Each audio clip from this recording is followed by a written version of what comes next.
ఈరోజు మనము రావోజీ సంఘంలో ఏసీపీ సార్ రాజ వెంకటరెడ్డి గారిని అయితే మన ఇది సంఘ ఛానల్ నుంచి కొన్ని ప్రజలకు క్లుప్తంగా వివరాలు సార్ ఇప్పుడు నిమజ్జనం సందర్భంగా ఎటువంటి చర్యలు తీసుకుంటారు? నిమజ్జనం సంబంధించి రేపు మనకి 9th డే చాలా ఇంపార్టెంట్ ఉంది. దాదాపు 30% గణేష్లు రేపు 9th డేనే బయలుదేరుతున్నాయి. ఇవి కాకుండా 40% అంటే దాదాపు ఒక 1500 గణేష్లు మొత్తం కూడా డివిజన్ సంబంధించి మనకి 17th రోజు మార్నింగ్ నుంచి స్టార్ట్ అవుతాయి. దీనికి సంబంధించి మనకి మెయిన్ సార్వజనిక గణేష్ ఏదైతే ఉత్సవ కమిటీ వాళ్ళ ఒక ప్రొసెషన్ ఉందో అది ఈవినింగ్ 3 గంటల నుంచి దుబ్బా నుంచి స్టార్ట్ అయిపోయి నైట్ 12 వరకు మనకి కంప్లీట్ అయిపోతుంది. దానికి సంబంధించి అందరూ కూడా ఫోర్స్ కూడా మొత్తం డ్రా చేయడం జరిగింది. దానికి సంబంధించిన పికెట్స్ కానీ మిగతా అన్ని కూడా అరేంజ్మెంట్స్ అని చేసాము. ఈ రౌడీ షీటర్లపై బైండ్ ఓవర్ లాంటిది ఏమన్నా? మా దగ్గర ఎవరైతే రౌడీ షీటర్లు ఉన్నారో ఆల్రెడీ మనం ఎలక్షన్ టైంలో బైండ్ ఓవర్ చేసామో, ఎవరైతే లేరో అందరినీ కూడా ఈసారి ఇంకా మొత్తం కూడా 48 మెంబర్స్ ఎవరైతే కమ్యూనల్లీ రిలేటెడ్ రౌడీ షీటర్స్ ఉన్నారో అందరినీ కూడా బైండ్ ఓవర్ చేసాం.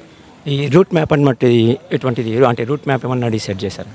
రూట్ మ్యాప్ ఉందండి. ఆల్రెడీ రూట్ మ్యాప్ ఆల్రెడీ ఇవ్వడం జరిగింది. ట్రాఫిక్ ఆంక్షలు కూడా ఎలా ఉంటాయని చెప్పి ఈరోజు ఆల్రెడీ నోటిఫికేషన్ ఇవ్వడం ఇచ్చాము.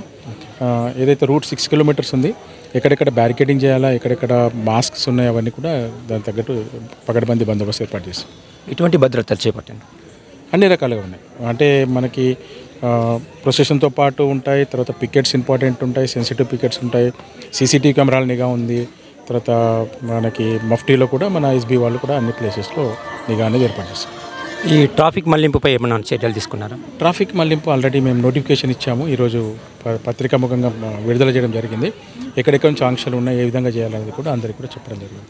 ఈ పాత రికార్డులు పునరావృతం కాకుండా ఎటువంటి చర్యలు కట్టుదిట్టమైన చర్యలు, అంటే ఇంతకుముందు కొన్ని జరిగిన సంఘటనలను బట్టి ఇప్పుడు ఏమైనా చర్యలు? దాదాపు నిజామాబాద్ ప్రజలు ఇప్పుడు కూడా ఇలాంటి మత కలహాలు ఎప్పుడూ లేవు. ఇక్కడ చాలా సంవత్సరాల నుంచి ఇక్కడ ఎటువంటి లేకుండా గణేష్ నిమజ్జనం జరుగుతూ ఉంది. ఈసారి కూడా మాకు ఆశాభావం ఉంది. ఎట్టి పరిస్థితుల్లో ఎటువంటి జరగవు. ప్రజలందరూ కూడా ఇక్కడ కలిసిమెలిసి ఉన్నారు. అందరూ కూడా ఒకరికొకరు తోడ్పాటు చేసుకుంటూ ముందుకెళ్తారు కాబట్టి మాకు ఎటువంటి ఇష్యూస్ అయితే ఏం లేవు ఇప్పటివరకు. జిల్లాలో సుమారుగా ఎన్ని గణపతి మండలాలు ఉన్నాయి? అంటే గణపతి జిల్లాలో మొత్తం 5500 ఉన్నాయి. దాంట్లో నిజామాబాద్ డివిజన్ సంబంధించి 2500 గణేష్లు ఆల్రెడీ ఇన్స్టాల్ చేయడం జరిగింది. దాంట్లో ఒక 300 గణేష్ వరకు ఇప్పటివరకు ఇమర్షన్ అయింది. రేపు మాకు ఇంపార్టెంట్ 850 గణేష్లు రేపు ఇమర్షన్ ఉంది. ఎంతమంది జియో ట్యాగ్ చేశారు? అన్నీ చేసాం. అన్నీ కూడా ఆన్లైన్లో చేసాము. అన్నీ కూడా జియో ట్యాగ్ చేసాం. ఇప్పుడు 2 పండుగలు అయితే వస్తున్నాయి కదా సార్, మిలాదునబీ తర్వాత గణేష్ నిమజ్జనం అని చెప్పేసి. మిలాదునబీ తర్వాత నెక్స్ట్ డేనే నిమజ్జనం ఉంది కదా? అవును. మరి దాని గురించి మీరు ప్రజల్లో ఆల్రెడీ పీస్ కమిటీ వాళ్ళతో కూడా ఆర్గనైజర్స్ అందరితో కూడా మాట్లాడడం జరిగింది. అందరూ కూడా వాళ్ళ కోఆపరేషన్ ఉంది. అందరూ కూడా వాళ్ళు ఎక్స్టెండ్ చేశారు.